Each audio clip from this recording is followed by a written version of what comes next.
Hello and welcome to Talkin Baseball. Both of the National League Divisional Series are tied up at one game apiece. How about that? Let's talk all about them.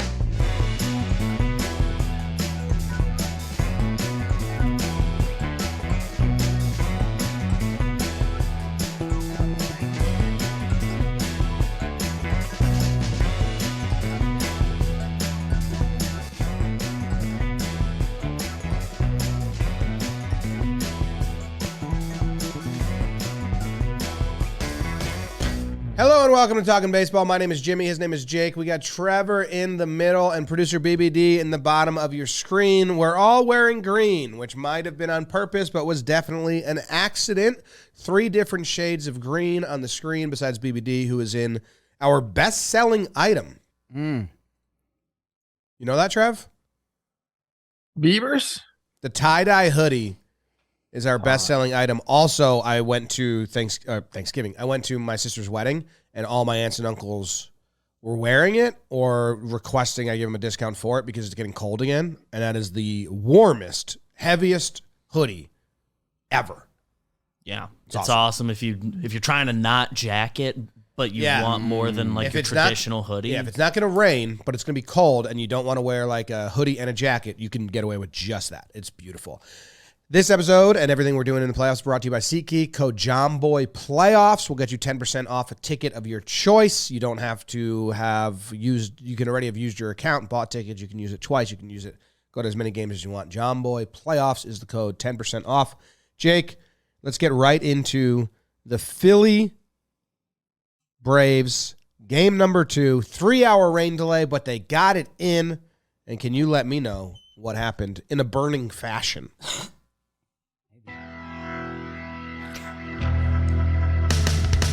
After a 3-hour rain delay, it's wheels up in Atlanta as Zach and the Phillies would try to see if Kyle is the right man for the Braves to even the series at 1 apiece.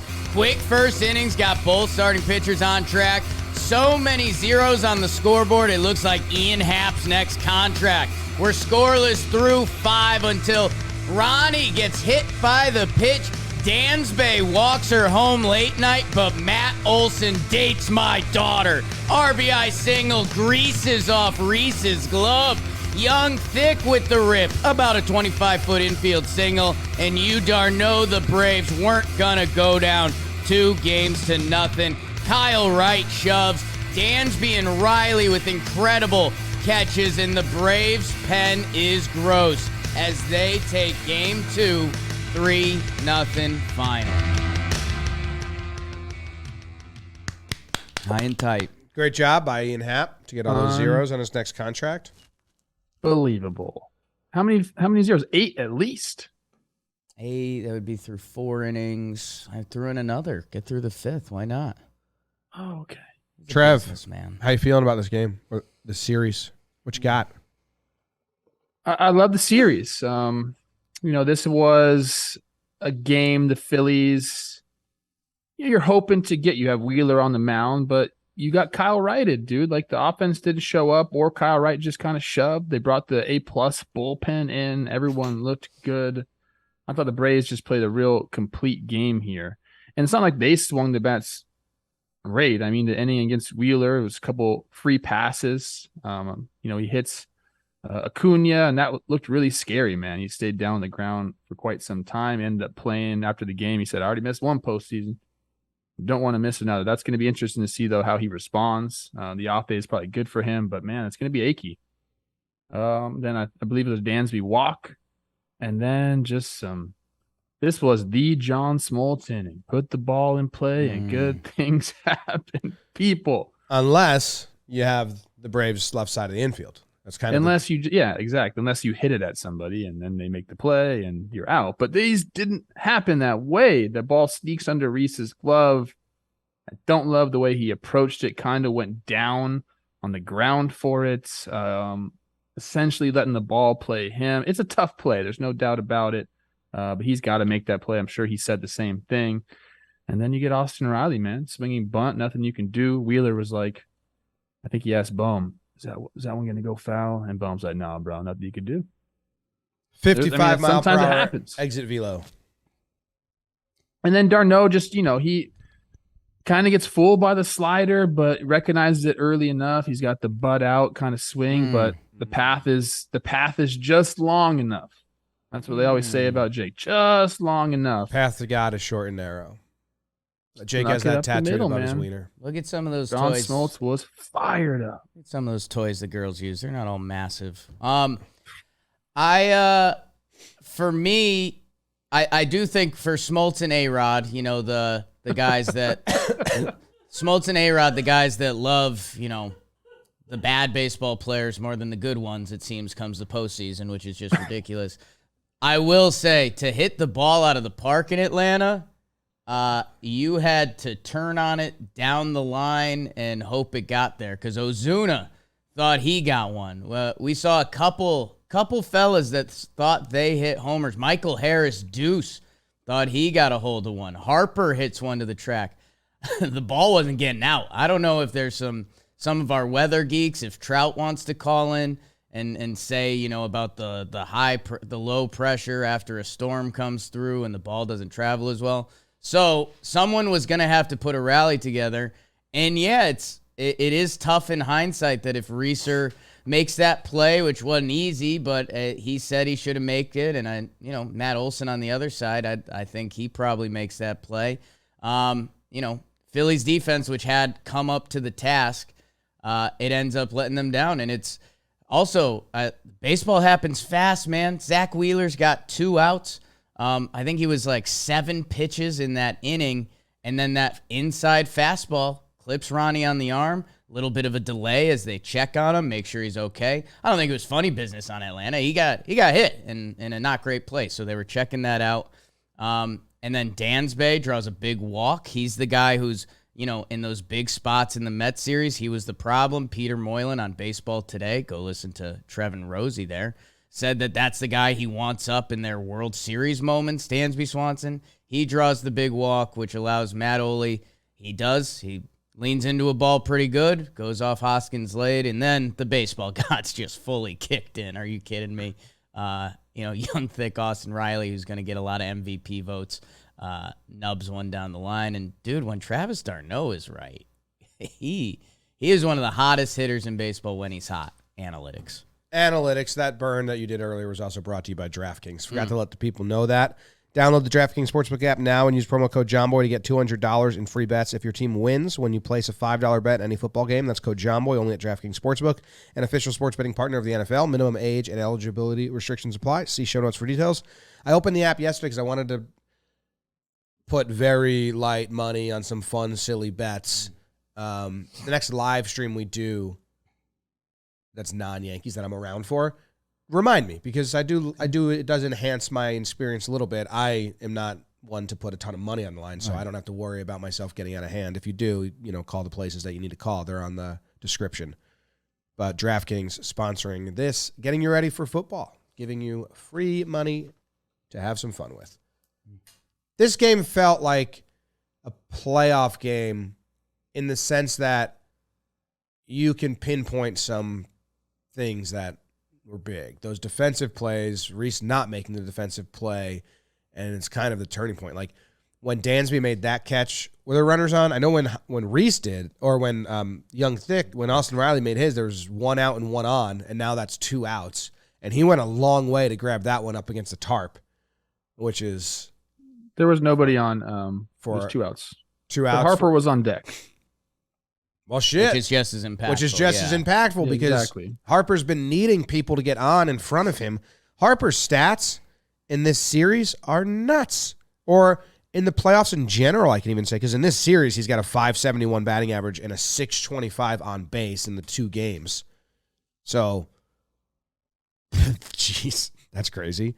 In his 4 playoff games now combined, he's got a .429 with a .500 on base. So, Reese and Schwarby got to get on base in front of Harper. So when he's getting these hits, they fall so he can get a little more pitches to hit if there's a runner on first.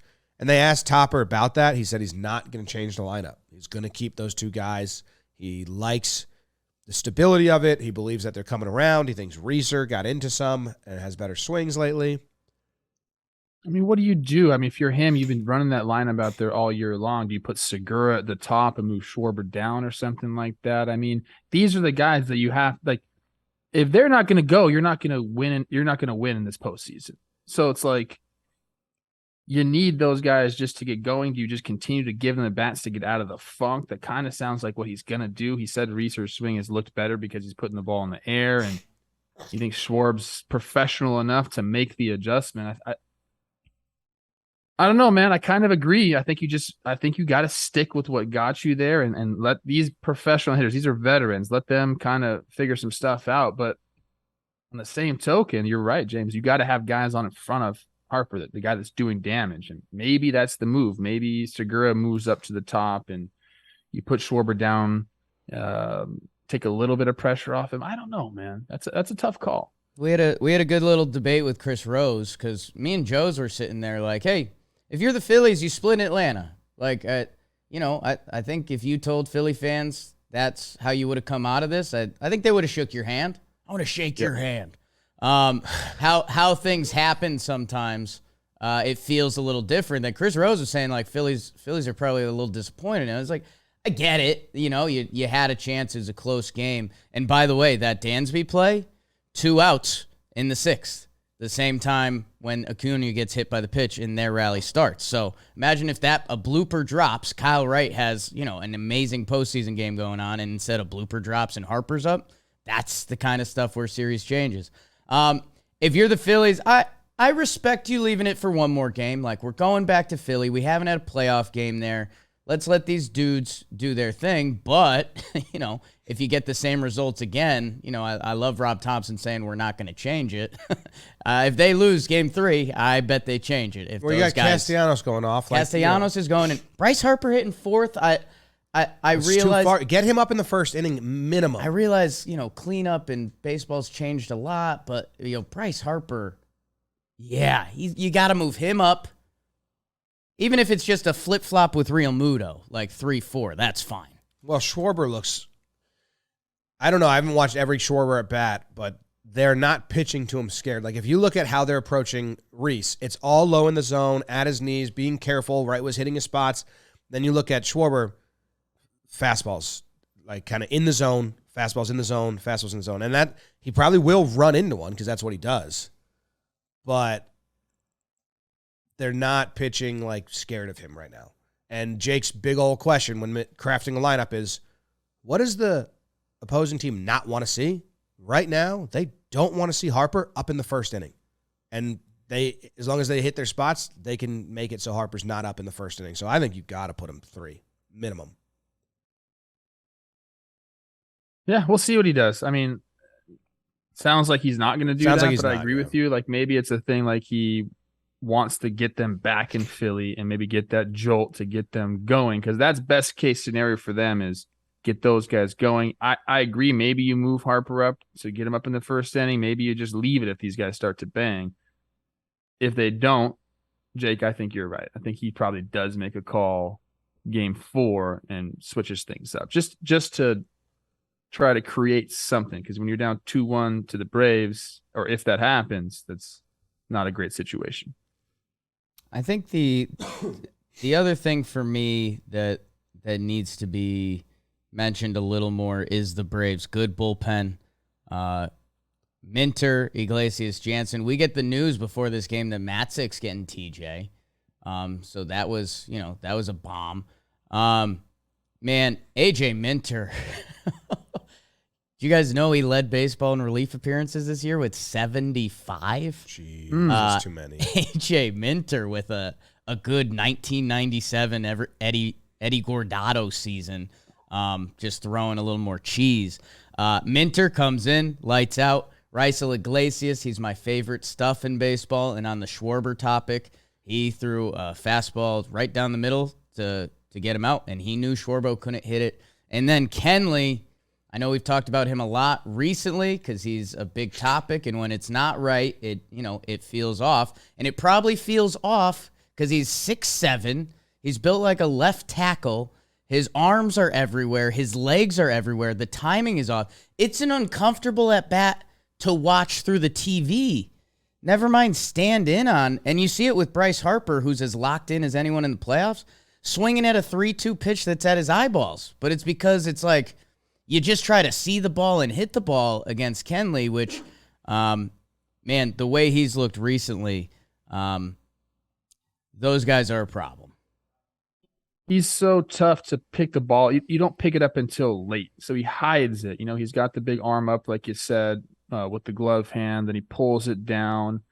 And some guys you can see early. They present the ball to you early, and you're able to pick it up, and you can kind of, get the trajectory and the tunnel and all that. Kenley just makes it difficult to do that. That's why you're going to see some of those swings at the top of the zone. You're just not picking the ball up early enough. And when you pick it up, it just darts to the left. It's a slider once you see it. And then once he sees you start opening up, if you're a lefty and he's bearing it in on you, he's got one that can kind of run the other way. He makes that thing dance. And then now we have a little bit of extra power. Beavers, you got that picture up? He and his beard have this single white hair. I couldn't stop staring at that thing.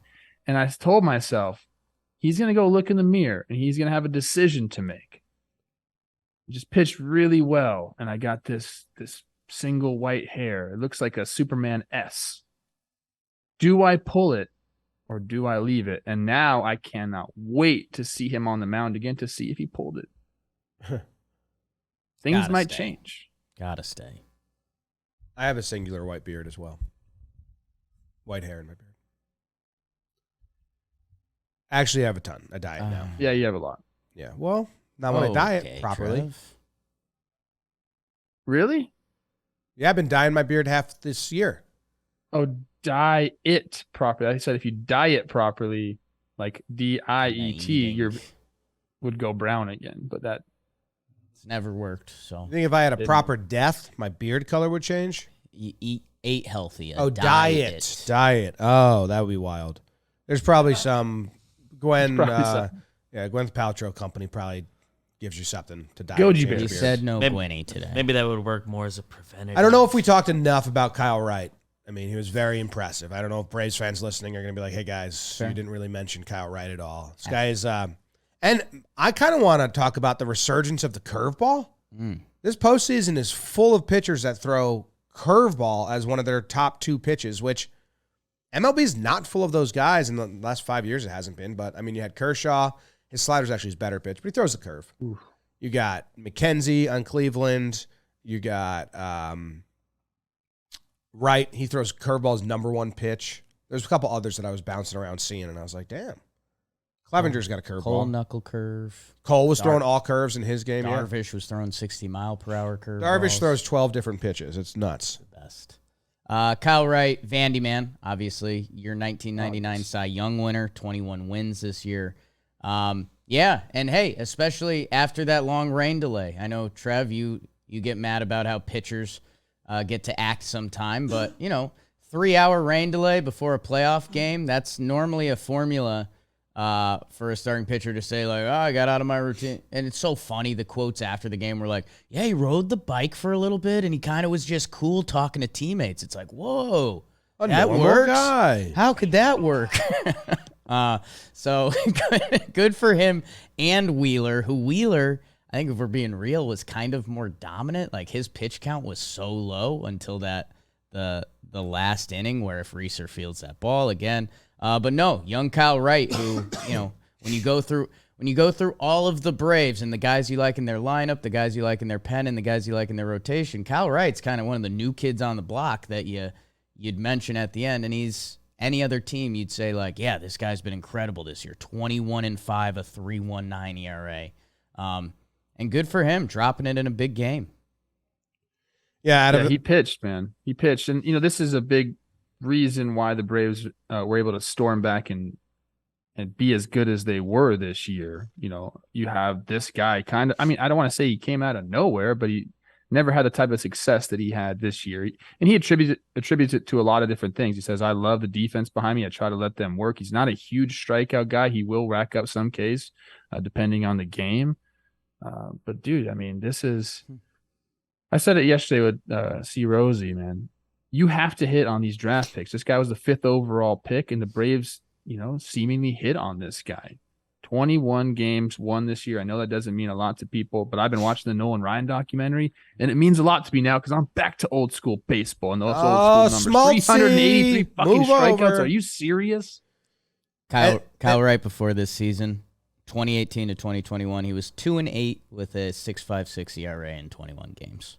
Had a big start in the postseason. I know last year they lost that game, but I think he went 5 innings, 1 earned, and had an awful start in 2020. When he was like, no one knew who he was, kind of. They made him throw pitches, too, but he still battled. Yeah. Go Doors. All right, on this game and this series, the next game is on Friday, pending rain. I don't know the forecast down there, but I think the Yankees about to get delayed. So who are the pitching matchups, Jake? Do you have them? The next game we are heading to Philadelphia. The crowd should be pretty rowdy there. Holy smokes. I know we've been excited for San Diego and a couple of the others. Seattle. Philly. It's been a while, and that's a rowdy. That fan base gets rowdy. Anyways, Nola will be pitching for Philadelphia, and that was part of Chris Rose's did this loss hurt more? Because, man, if you had Nola with a chance to close it out at home in front of a raucous crowd, still a nice situation. And for the Braves, we think they're not going Strider. We haven't gotten an update on that. We believe they're going with the Salt Man, Charlie Morton, which, again, not a bad consolation prize for Game 3. If you're Philly, though, it's a 3-game series now, and you have 2 home games. Yeah. So you got to spin it that way and make yourself feel good about what you did in Atlanta. All right. That's that series. Good stuff. I guess Trev, anything for final words that you would look for in game 3 that we haven't talked about yet? Oh, not really. We covered everything. Okay. I mean, this Atlanta's defense showing up and doing what they did, snagging a few of those extra outs. I mean, Dansby's ball probably has to be caught. It was a great play by him, kind of out there on no man's land, going and getting it. And again, talking about leaving Harper on deck, not bringing him up with runners on base is excellent. Is that going to be the difference, man? We know Philly's D has been a problem for them all series long. Like, they shored it up, though, and they were winning ball games. They got to continue to do that. I think defense is going to be paramount. I know Nola is going to be Nola, but these games are going to be close. And, you saw a defensive miscue like that can kind of open the floodgates up. And if you're Philly, you just got to lock that down. Something we didn't mention, and I don't think there's anything to really say about it. Syndergaard comes out of the pen. Yeah. And look good, but it's just kind of like, a lot of people might not have expected that, or a lot of casual fans that don't follow the NL or only follow playoff baseball. You're like, what? Out of the pen? Hair was full Syndergaard. His first playoff game since the 2016 wild card. Baseball moves quick. Yeah. All the bullpens have looked good, I guess, except for Seattle's. Like, every bullpen has looked like kind of like lights out. Oh, that was their starting pitcher, too. What? Robert Ray. It was a starting pitcher. Well, the other guys Munoz gave up a homer, and Seawald walked a few guys. Yeah. All right.